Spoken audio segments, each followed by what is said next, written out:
Hello அஸ்ஸலாமு அலைக்கும். Hi friends, இன்றைக்கி நம்ம என்ன செய்ய போகிறோம்னா லஞ்சுக்கு வெந்தய சாப்பாடு தான் செய்ய போகிறோம்.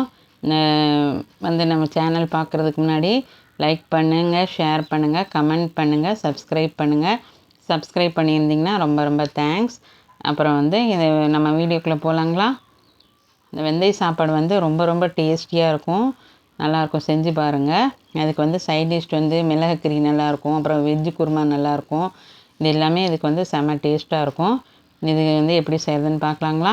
ஃபஸ்ட்டு இதுக்கு தேவையான பொருட்கள் புதினா, மல்லி, வெங்காயம், பச்சை மிளகா, உப்பு, எண்ணெய், அப்புறம் வெந்தயம் 1 ஸ்பூன், பட்டை, கிராம்பு, ஏலக்காய், அப்புறம் மஞ்சத்தூள், இஞ்சி பூண்டு பேஸ்ட்டு. அப்புறம் இது 1/2 kg அரிசி போட்டிருக்கேன். அதுக்கு புழுங்கல் அரிசி தான் போடணும். ஒரு படிக்கு 2 படி தண்ணி ஊற்றணும். ஓகேங்களா? ஃபஸ்ட்டு குக்கர் வச்சுட்டு அதில் ஆயில் ஊற்றிக்கலாம். எவ்வளோ வேணுமோ அவ்வளோ ஊற்றிக்கலாம், நல்லாயிருக்கும். ரொம்ப அதிகமாக ஊற்றிடாதீங்க, நல்லா இருக்காது. இதை ஃபஸ்ட்டு பட்டை, ஏலக்காய் எல்லாம் போட்டுட்டு வெந்தயம்லாம் போட்டு வெங்காயம் போட்டுக்கலாம். வெங்காயம் போட்டு புதினா, மல்லி எல்லாமே அதிலே போட்டுடலாம். போட்டுட்டு நல்லா வதக்கிட்டு அதில் இஞ்சி பூண்டு பேஸ்ட்டு அதெல்லாம் நம்ம போட்டுக்கலாம், சேர்த்திக்கலாம். சேர்த்திட்டு ஒரு 1/4 மணி நேரத்துலேயே சூப்பராக ரெடி ஆயிரும்.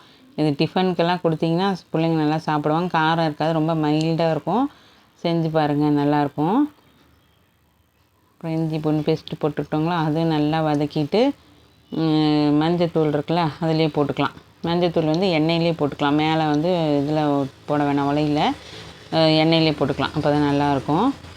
போட்டுட்டு உப்பு எல்லாம் போட்டு நாங்கள் இன்ஷா அல்லாஹ் கேட்ரிங் செய்கிறோம். ஃப்ரெண்ட்ஸ் யாருக்காவது ஈரோடு சரௌண்டிங்கில் இருந்தால் எங்களை காண்டாக்ட் பண்ணுங்கள். நாங்கள் எல்லாமே உங்களுக்கு non veg item, chicken, sweet item எல்லாமே நல்லபடியாக செஞ்சு கொடுப்போம்.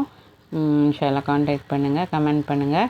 அப்புறம் இந்த ஒலை கொதிச்சோடனே இந்த தண்ணியிலே நம்ம அரிசி கழுவி வச்சுருக்கோம் இல்லையா, அதை நல்லா ஊறின அரிசி அரை மணி நேரம் ஊறி புழுங்கரிசி தானே, அதை போட்டு எடுத்துட்டோம்னா செம்ம சூப்பராக இருக்கும். கம கமன்ட்டு செஞ்சு பாருங்கள். குக்கர் மூடி போட்டு ஒரு சவுண்டு விட்டால் போதும்.